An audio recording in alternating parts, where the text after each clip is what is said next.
नमस्कार साथियों, मैं प्रियंका गुप्ता एचएन अध्ययन पे आप सबका स्वागत करती हूँ। कैसे हैं आप सब लोग।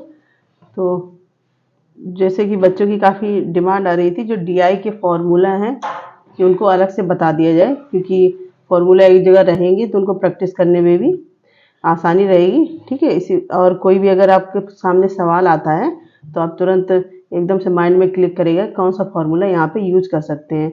तो सबसे पहले तो मैं कुछ डीआई को लेके ऐसे बताऊंगी कैसे आपको सॉल्व करना चाहिए। देखिए, यूजीसी नेट पेपर 1 में जितने भी डीआई के क्वेश्चन आते हैं, एक तो आपके जो भी टेबल वाले क्वेश्चन आते हैं, ठीक है, टेबल आपको एक दे दी जाती है, उसमें कोई भी फॉर्म में आपको पूरा कंटेंट दे दिया जाएगा कि इतनी महिलाएं या फिर इतने पुरुष हैं, उसमें से आपके पुरुष जो हैं इतने परसेंटेज में है या फिर महिला हैं इतने परसेंटेज में। ठीक है, तो ज़्यादातर ऐसे क्वेश्चन आते हैं और डीआई का सबसे अच्छा फ़ायदा भी है और कहीं ना कहीं बच्चों को डीआई से डर भी बहुत लगता है। तो उसके लिए क्या करना है, जितने भी आपके प्रीवियस ईयर क्वेश्चन है, केवल प्रीवियस ईयर, क्योंकि बाकी आप कहीं से कंटेंट लेंगे तो हो सकता है वो यूजीसी नेट से रिलेट ना करता हो। तो प्रीवियस में क्या होता है, पूरा आपका फॉर्मेट ही वैसे आता है, बस वो कभी डिजिट चेंज कर देते हैं, कभी परसेंटेज को चेंज करके आपके रेशियो में दे देंगे, मतलब अनुपात में दे देंगे। ठीक है, तो बस इतने से चेंजेस होते हैं। बाकी आप जितना ज़्यादा प्रैक्टिस करेंगे आपके डीआई के क्वेश्चन अच्छे से सॉल्व हो जाएंगे। और एक दो क्वेश्चन को छोड़ के बाकी बहुत सिंपल, पूरा जो भी आपकी सारणी दी गई, चार्ट दिया गया, फिर बार ग्राफ दिया गया, कोई भी ग्राफ दिया गया है, नॉर्मल तो आपका पूरी टेबल ही आती है, उससे ही पूछा जाता है। कभी कभी बार ग्राफ भी पूछ लेते हैं, तो उसमें से ही पूछा जाता है। आप उसको एक बार अच्छे से समझो, और ये कब हो पाएगा, जितनी आप प्रैक्टिस करेंगे। ठीक है, तो यहाँ पे मैं अलग से ही फॉर्मूला, सबसे पहले तो कि जो भी डीआई है, ठीक है, उसमें कितने टाइप के फॉर्मूले लग सकते हैं। एक तो आपका रेशियो, अनुपात के फॉर्म में आता है, आपने देखा होगा, जिसे दे देते हैं कि महिला और पुरुष का अनुपात है यहाँ पे, तो 5:4 दिया गया, 5:4। ठीक है, 5:4 इस प्रकार से दे देंगे। या फिर एवरेज, मतलब बहुत सारी आपको संख्याएं दे दी हैं, जैसे 32 संख्या, मतलब जैसे जितने भी आपके मेल दिए गए, मान लो कि 2010 में 90 मेल हैं, ठीक है, 2011 में ऐसे कुछ दे दिया 80 हैं। इसके अलावा और कोई ईयर में 2012 में है आपके 170। ठीक है, तो यहाँ पे एवरेज तो कैसे पूछेगा, औसत, कि इन सबका ऐड करके बताओ कि कितने टोटल हैं, ऐसे पूछ सकता है। ठीक, तो आप क्या करना है, ये सारे ऐड करके, ठीक, एवरेज में क्या होता है, जितनी भी संख्याएं हैं, मान लो यहाँ पे 5 संख्याएं, 5, 6, 7, 8, 9 ऐसे कोई संख्याएं दी गई हैं। ठीक, तो एवरेज आपसे पूछा है तो क्या सिंपल सा इन सारी संख्याओं को जोड़ देना है, और कितनी संख्याएं, 1, 2, 3, 4, 5, और बटे में 5 कर दो। ठीक है, तो आप ऐसे एवरेज निकाल सकते हैं। ठीक, इसका तीसरा फॉर्म जो होता है वो होता है परसेंटेज का। ठीक, परसेंटेज को आप पता है पूरा 100 में होता है, कोई भी चीज़ है तो वो किस में दिखाते हैं, 100 में। ठीक है, जैसे यहाँ पे कुछ फॉर्मूले मैं लेके भी आई हूँ। जैसे पूछते हैं कि जो p% ऑफ q, मतलब कोई संख्या दी गई है, उसका कितना परसेंट y का कितना परसेंट होगा। तो इस प्रकार से कोई क्वेश्चन पूछा जाए तो जो भी आपका अमाउंट दिया गया है उसको ऊपर रखेंगे बटे में 100, और किसके सापेक्ष में पूछा गया उसको गुणे में कर लेंगे। ठीक है, ये पूरा p, और इसको सॉल्व कर देंगे। ठीक, कोई जैसे मान लो 500, p की जगह पे 500 दिया गया, y की जगह पे 10 दिया गया, और बटे 100, क्योंकि परसेंटेज है तो पूरा 100 होगा, तो 2 जीरो से 2 जीरो यहाँ चले जाएंगे, तो कितना आपका बचेगा, 50 आंसर आ जाएगा। ठीक, परसेंटेज के ऐसे सवाल पूछे जाते हैं। इसके बाद फिर से जैसे पूछ लिया था कि percentage of x is y, x का y के सापेक्ष क्या होगा। ठीक है, तो y ऊपर आपका पहुंच जाएगा। अब x और y मैंने यहाँ पे इसलिए लिए हैं कि x और y की जगह पे आपकी कोई भी संख्या हो सकती है। ठीक, और परसेंटेज है तो हमेशा 100 का गुणा या भाग तो होता ही है। ठीक, ये चीज़ आपको कैसे कंफर्म होगी, ये प्रैक्टिस से आपके पास अपने से अच्छे से आ जाएगी।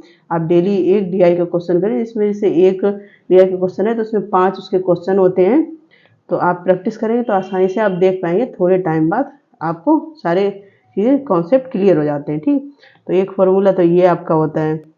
इसके बाद है कि to calculate percentage change in value, मतलब परसेंटेज को जो भी वैल्यू दी है उसके इनिशियल वैल्यू, मतलब पहले उसकी संख्या क्या थी, फिर चेंज होके क्या हुई, उसको परसेंटेज में बदलना है। तब क्या करेंगे, जो भी चेंज, मान लो यहाँ पे 100 दिया गया, ठीक है, फिर बाद में होगी 115। अब यहाँ पे कितना बढ़ गया, 15 बढ़ गया, मतलब 15 और ऐड हो गया, तो चेंज चेंज क्या हुआ, 15 और ऐड हुआ, और पहले कितनी थी, 100 थी, ठीक है, और इंटू 100 कर देंगे, ये हट जाएगा, तो कितना, 15 आंसर आ जाएगा। इस प्रकार से आंसर क्वेश्चन पूछे जाते हैं, ठीक है। इसके बाद और भी हैं जो मतलब कभी कभी पूछ लिए जाते हैं, बाकी यहाँ पे आप सारे फॉर्मूले देख सकते हैं, ठीक है। एक पूछा जाता है आपका क्रमिक प्रतिशत परिवर्तन। अब ये क्या है कि कोई भी वैल्यू दी गई है, ठीक है, तो उसमें आपको कोई संख्या दे दी गई, फिर उसका परसेंटेज टोटल पूछ, ऐसे लिखा होगा वहाँ पे क्रमिक प्रदर्शन परिवर्तन बताओ, तो आप ये वाला फॉर्मूला लगाएंगे, ठीक है। इसके बाद जैसे किसी व्यक्ति वस्तु की कीमत p% बढ़ जाती है, मतलब कोई भी वस्तु दी गई उसकी कीमत p% मतलब जैसे मान लो 12% बढ़ जाती है, तो व्यय में वृद्धि ना करने के लिए खपत में कमी होगी, तो मतलब जो भी उसके खर्चे हैं उसमें और बढ़ोतरी ना हो, तो जो खपत मतलब जितना वो यूज़ करता है उसमें कितने की कमी की जाए, तो ऐसा कुछ क्वेश्चन पूछा गया है, तो आप लोग ये फॉर्मूला यूज़ कर सकते हैं, ठीक है। इसके बाद है कि यदि किसी वस्तु की p% कम हो जाती है, मतलब वस्तु की कीमत p% कम हो जाती है, अभी यहाँ पे क्या था, वृद्धि हो रही थी, ठीक, और यहाँ पे क्या, कम, तब उपभोग में वृद्धि, मतलब जो वो उपभोग जो यूज़ कर रहा है चीज़ें, उसमें किन चीज़ों की कमी नहीं की जा सकती है, मतलब उसमें तो फिर जैसे यहाँ पे था कि बढ़ रहा है तो जो खपत है उसमें कमी की जाएगी, अब जो यहाँ पे कम हो रहा है तो उसमें तो कमी नहीं की जाए, उसमें बढ़ोतरी ही की जा सकती है, तब आपका ऐसे फॉर्मूला लग जाएगा, ठीक है। इसके बाद हम लोग यहाँ पे क्वेश्चन भी देख लेते हैं, जैसे मैं यहाँ पे एक क्वेश्चन लेके आई हूँ, आप लोग को यहाँ से और आसानी से समझ में भी आ जाएगा, ठीक है। तो यहाँ पे जैसे आपका ये पूरा क्वेश्चन दिया गया है कि निम्नलिखित तालिका में 6 विभिन्न विश्वविद्यालय ए से एफ में शिक्षकों का प्रतिशत वितरण दर्शाया गया है, ठीक है। विश्वविद्यालय ई में शिक्षकों की कुल संख्या कितनी है, 1856 है। तालिका में दिए गए आंकड़ों के आधार पर प्रश्नों के उत्तर दीजिए, ठीक। तो ऐसे ही आपके क्वेश्चन पूछे भी जाते हैं, तो ये आपकी सारणी दी गई है, ठीक है। तो यहाँ पे यूनिवर्सिटी दी गई ABCDEF, ठीक है। इसके बाद है कि शिक्षकों का वितरण किस में दिया गया है, आप लोग देख सकते हैं यहाँ पे परसेंटेज में शिक्षकों का वितरण यहाँ पे दिया है इन्होंने, ठीक। और यहाँ पे कुल शिक्षक यहाँ पे बताया है कि जो विश्वविद्यालय ई में शिक्षकों की कुल संख्या कितनी है, 1856, ये चीज़ भी याद रखना है, तो आप कहीं पे नोट कर लेंगे, जो विश्वविद्यालय ई है मतलब ये वाला है, इसमें शिक्षकों की कुल संख्या कितनी दी है, 1856 दी गई है, ठीक है। तो यहाँ से क्या करेंगे, 29%, तो जैसे आप लोग सीधा पहले इसको ही सॉल्व कर लेते हैं, जैसे 29%, क्योंकि ई में कितने हैं आप लोग यहाँ पे देखो, 29% ये दिया गया है, ठीक है, और तो 29% किसके बराबर दिया गया, 1856 के बराबर, ठीक। तो जब इसको 1% निकालेंगे तो 1856/29 हो जाएगा, ठीक है, और क्योंकि पूरा परसेंटेज कितने में होता है, 100 में होता है, तो 1856/29, ठीक, और 100 इधर है तो यहाँ भी 100 का गुणा हो जाएगा, ठीक। इसको सॉल्व कर लेंगे तो पूरी आपकी एक संख्या आ जाएगी। अब हम लोग अपने सॉल्व करेंगे, क्योंकि हमें 100% पता हो जाएगा, 100% मतलब टोटल कितने शिक्षक हैं, तो ये आपका आ जाएगा कुल 6400। जब इसको सॉल्व करेंगे, गुणा भाग तो आपको आता ही होगा, ठीक है, तो 6400 मतलब अब हमारे पास जो टीचर टोटल है किसमें, ए से एफ में जितने भी टीचर हैं वो कितने हैं, 6400 हैं। अब हम लोग अपना क्वेश्चन पढ़ते हैं, क्योंकि इन्होंने एक डेटा दे दिया, उससे हम लोगों ने पता कर लिया कि कितने टोटल शिक्षक हैं, ABCD मतलब जितनी भी यूनिवर्सिटी है उसमें कितने शिक्षक हैं।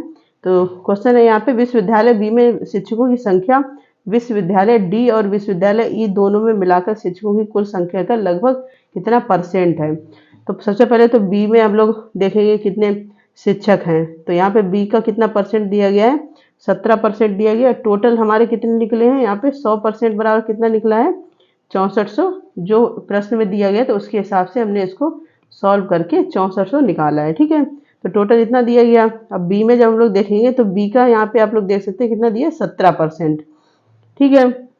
तो 6400 का 17% निकालेंगे, तो 17% जब निकालेंगे, आपको मैं अच्छे से बता देती हूँ, तो परसेंट का मतलब क्या होता है, 100, तो ये 0 से 0 जब कट जाएगा तो ये कितना आ जाएगा, 1088 आ जाएगा आपका, ठीक है। बोल रहा है कि डी और ई में डी और ई के दोनों के मिला के, तो डी और ई के देखेंगे यहाँ पे 6% है, ई का कितना है 29%। ठीक है, तो 6% प्लस 29% हम लोग कर लेंगे दोनों को मिला के और बटे, क्योंकि परसेंटेज है तो 100 में हो जाएगा। ठीक, और टोटल कितना है 6400। तो इसको जब सॉल्व करेंगे तो ये आपका आएगा 2240। ठीक है, इसको सॉल्व, इसको ऐड करके गुणा भाग तो आपको आता ही होगा नॉर्मल सा। ठीक, अब क्या पूछ रहा है क्वेश्चन, हम लोग देखेंगे कि डी और ई के दोनों में शिक्षक मिलाकर कुल संख्या का कितना परसेंट है, किसके सापेक्ष में, बी के सापेक्ष में पूछ रहा है। तो यहाँ पे पूरा हम लोग परसेंटेज निकाल लेंगे जब बी के सापेक्ष में पूछेगा। तो मतलब टोटल परसेंटेज कितना निकलेगा 1088 और बटे कितना दिया गया है 2240 इंटू परसेंटेज पूछा है तो 100 करेंगे। जब इसको सॉल्व करेंगे तो 48.573 समथिंग कुछ आएगा। ठीक है, मतलब 48.5 हम लोग मान लेते हैं, या इसको 49 भी बोल सकते हैं। ठीक, तो यहाँ पे आंसर आपका कितना, क्योंकि 48 दिया नहीं तो 49 भी इसको बोल सकते हैं, परसेंटेज में थोड़ा बहुत इधर उधर हो जाता है। तो इस प्रकार से सी आपका आंसर हो जाएगा। ठीक है, तो हमने देखा यहाँ पे परसेंटेज का यूज हुआ है, जो मैंने बताया कि परसेंटेज क्या आते हैं, रेशियो क्या आते हैं। इसका दूसरा क्वेश्चन है यहाँ पे, यदि विश्वविद्यालय सी में 25% शिक्षक महिलाएं हैं। अब विश्वविद्यालय सी में पहले हम लोग देखेंगे कि कितनी है 19, सी में कितने 19%। तो ये पूरे टोटल शिक्षक दिए गए हैं 19%, और यहाँ पे उसमें भी बताया गया कि जो सी में टोटल कितने हैं 19% दिया गया है। ठीक है, ये यहाँ पे दिया गया, मैं अपने पास से नहीं बता रही, 19% ही हो गया। इसका सी में जो 25% शिक्षक महिलाएं, तो विश्वविद्यालय सी में पुरुष शिक्षकों की संख्या कितनी होगी।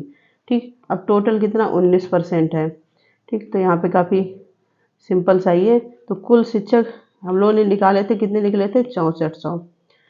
ठीक है, अब सी में शिक्षक कितने हो गए 6400 इंटू 19/100, इसको सॉल्व करेंगे तो आएगा 1216। ठीक है, ये टोटल निकला है। अब इसमें भी आपकी महिला शिक्षक कितनी है, यहाँ पे महिला शिक्षक की बात हम लोग करेंगे। तो महिला शिक्षक कितनी है 25% है, तो 1216 का 25% निकाल लेंगे हम लोग। ठीक है, तो ये 25 1/4 आ जाएगा। इसको यहाँ पे जब भाग दे देंगे तो ये आपका आएगा 304। इतनी चीज़ समझ में आ गई। ठीक है, अब तो हमें पता ही चलेगा कि टोटल इतने हैं, 304 महिलाएं हैं। अब क्या करेंगे कि जो आपका टोटल दिया गया है उसमें से महिलाओं को अगर हम घटा देंगे तो आपके पुरुष निकल आएंगे। ठीक है, तो हम लोग यहाँ पे महिलाओं से पुरुष को घटा के पुरुष निकाल लेते हैं, कितने हैं टोटल यहाँ पे।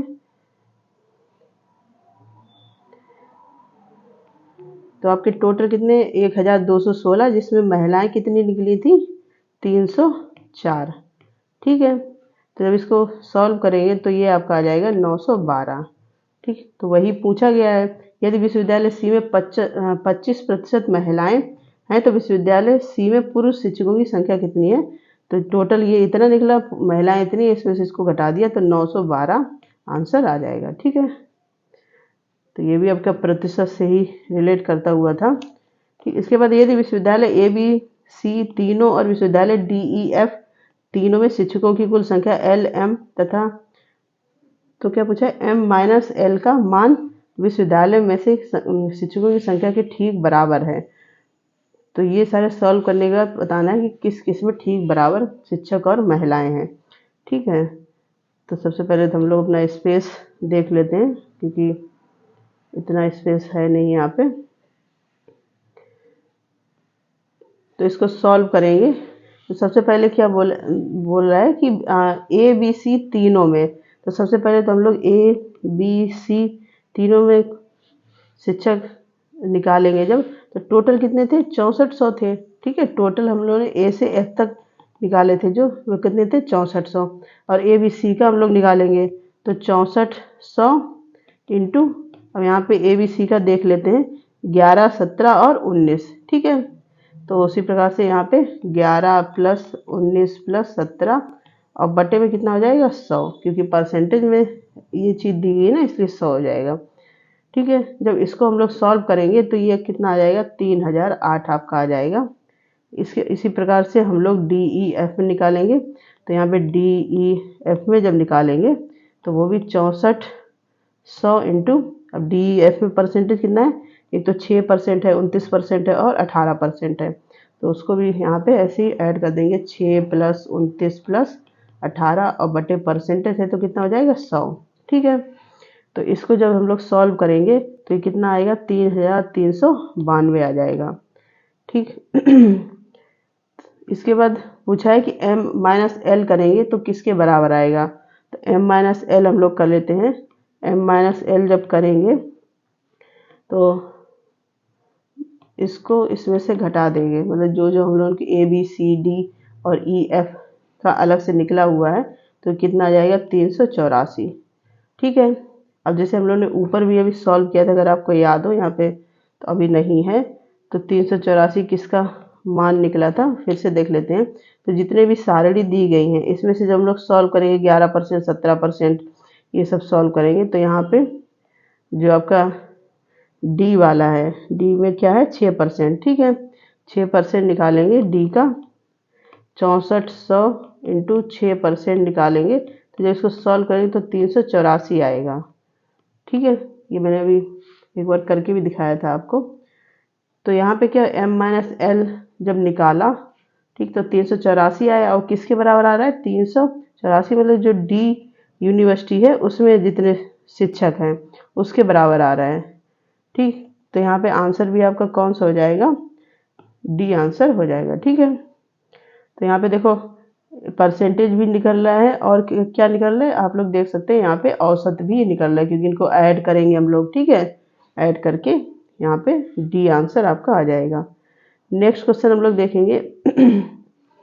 यदि विश्वविद्यालय एफ के 1/36 शिक्षक प्रोफेसर का वेतन 96,000 प्रतिमाह है तो इन सभी प्रोफेसरों का कुल मासिक वेतन, यदि एफ शिक्षकों के 1/36, तो सबसे पहले टोटल तो कितना अपना याद हम लोग निकाला ही था, 6400 निकला है।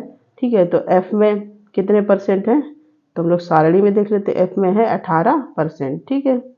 तो यहाँ पे इसका 18% हम लोग निकाल लेंगे। ठीक। जब इसको सॉल्व करेंगे तो 1152 आएगा। इसके बाद क्या है, विश्वविद्यालय जो एफ के शिक्षकों प्रोफेसर की कुल संख्या, अब यहाँ पे प्रोफेसर, ये टोटल एफ का कितना आया, 1152। तो यहाँ पे दिया भी गया है, कितना दिया गया है, एफ के 1/36, ये आप देखो 1/36, तो एफ कितना है, 1152, 1/36 यहाँ पे करेंगे तो ये कितना आ जाएगा, सॉल्व करेंगे तो ये आ जाएगा 32। ठीक है। जो जो क्वेश्चन पूछ रहा है उसके हिसाब से देखो, यदि विश्वविद्यालय एफ के 1/36 शिक्षक प्रोफेसर का वेतन इतना है, 1/36 का हमें निकालना है, उसके लिए पहले हमें एफ का पता होना चाहिए। तो टोटल हमारे पास कितने हैं, 6400। ठीक है। तो एफ का परसेंटेज हमें सारणी में कितना दिया है, 18% दिया गया है। तो उसको निकालेंगे, जब लोग सॉल्व किया तो 1152 आया। फिर 1/36, क्योंकि यहाँ पे पूछा है 1/36 का, तो 1/36 निकाले तो यहाँ पे कितना आ जाएगा, 32। ठीक है। अब प्रत्येक, इन्होंने क्या बोला है कि शिक्षक का वेतन कितना है, 96,000 प्रति माह है। ठीक है। तो एक का कितना हो गया, 96,000 प्रति माह हो गया। ठीक है। तो कितने का हमें बताना है, 32, 1/36 में कितने आ रहे हैं, 32। तो जब 32 का निकालेंगे तो सीधा सा 96,000 इंटू 32 कर देंगे। तो सिंपल सा है कि एक पेन अगर 10 रुपए का है तो 5 कितने के होंगे, उसमें से गुणा कर देते हैं हम लोग। ठीक है। तब जब इसको गुणा करेंगे तो ये आपका कुछ आ जाएगा इतना अमाउंट। ठीक है। इसको कितना लिख सकते हैं, 30.72 लाख, क्योंकि लाख में आंसर पूछा गया है तो यहाँ पे डी आंसर जो है वो करेक्ट हो जाएगा। ठीक है। आशा करती हूँ आपको समझ में आ रहा होगा। सिंपल सा जोड़, गुणा, घटाना, भाग, यही सब है। परसेंटेज है, एवरेज है, ज़्यादातर परसेंटेज ही अभी पूछते हैं, या फिर अनुपात के दो आपके मेन पूछे जाते हैं, परसेंटेज और अनुपात। ठीक है। तो ये दोनों की आपको प्रैक्टिस अच्छे से कर लेनी है, आसानी से आपके 5 क्वेश्चन सॉल्व हो जाएंगे। इसके नेक्स्ट है, विश्वविद्यालय ए सी डी और एफ चारों में शिक्षकों की औसत संख्या। अब देखो यहाँ पे औसत पूछ लिया, अभी मैंने बताया भी कि एवरेज से आपके आते हैं। अब तो ये तो बहुत सिंपल सा है, ये लोग आप खुद करके आ सकते हैं। जैसे टोटल दिया है गया 6400। तो सबसे पहले आप ए का निकालेंगे, ए में कितना परसेंटेज है, ए में जैसे आपका दिया है 11%, ठीक है। फिर सी में कितना है 19% दिया गया है। इसके बाद डी में कितना दिया है 6%। तो इनका अलग अलग ऐसे निकाल लेंगे सबसे पहले। तो यहाँ पे मैं बता ही देती हूँ, 6400 बटे 11/100, तो इसको सॉल्व करेंगे, ये आएगा 704, ठीक। और फिर किसका पूछा, सी का। तो 6400, फिर सी में कितना था अपना 19% था, तो 100 करेंगे, इसको जब सॉल्व करेंगे तो 1216 आ जाएगा ये, ठीक है। फिर कौन सा दिया गया है यहाँ पे, ए सी डी दिया गया है, ठीक है। अब डी का भी ऐसे ऐसे निकाल लेंगे। तो डी में कितना था अपना परसेंटेज, हम लोग डी में देख लेते हैं। डी में दिया गया था 6%, ठीक है। तो डी में जब हम लोग निकालेंगे 6%, हम लोग निकाल भी चुके थे, तो इसका 6% निकालेंगे, इसको सॉल्व करेंगे तो कितना आएगा 384, ठीक है। इसी प्रकार से अब हम लोग, ये ए का हो गया, ये सी का हो गया, ये डी का हो गया। अब किसका पूछा है, एफ का, ठीक है। तो एफ का भी इसी प्रकार से निकालेंगे, 6400 बटे, और एफ में कितना परसेंट दिया गया है, एफ में दिया गया 18, ठीक है। तो 18 से हम लोग गुणा भाग कर लेंगे, 18 क्योंकि परसेंटेज है तो बटे में 100 आ जाएगा, ठीक है। इसको जब सॉल्व करेंगे तो आएगा 1152, ठीक। इतनी चीज़ मैंने करके बताई। अब आप लोग अगर करना चाहें तो कर सकते हैं, मैं बता देती हूँ। अब इनको केवल सिंपल सा जोड़ के आपको कितनी संख्या है, 1 2 3 4, ठीक है। 704 प्लस 1264 प्लस 384 और प्लस 1152, ठीक है। औसत पूछा है, औसत का मतलब ये है कि सारे को जोड़ के 4 है तो 4 से भाग, पहले इनको जोड़ लेना कि यहाँ पे कितना आएगा, ये आप लोग कमेंट सेक्शन में बताएंगे, ठीक है। जो लोग सच में सीरियस है वो लोग आंसर जरूर देंगे, कमेंट सेक्शन में बताएंगे इनको जोड़ने के बाद कितना आ रहा है। फिर जितना भी इनका अमाउंट जोड़ने के बाद आएगा उसमें से आप 4 का भाग दे देंगे, आपका आंसर आ जाएगा, ठीक है। तो आप लोग बताएंगे कि यहाँ पे आंसर कितना आएगा, ठीक है। तो ये आपका होमवर्क है, क्योंकि जब तक आप मैथ की प्रैक्टिस करेंगे नहीं तब तक आपको नहीं आएगा। आप सोचो कि मैं कितने भी करवा दूँ, आप खुद नहीं करेंगे तो आपको फिर समझ में नहीं आएगा। तो यहाँ पे सारी चीज़ें लगभग आपकी क्लियर हो गई होंगी।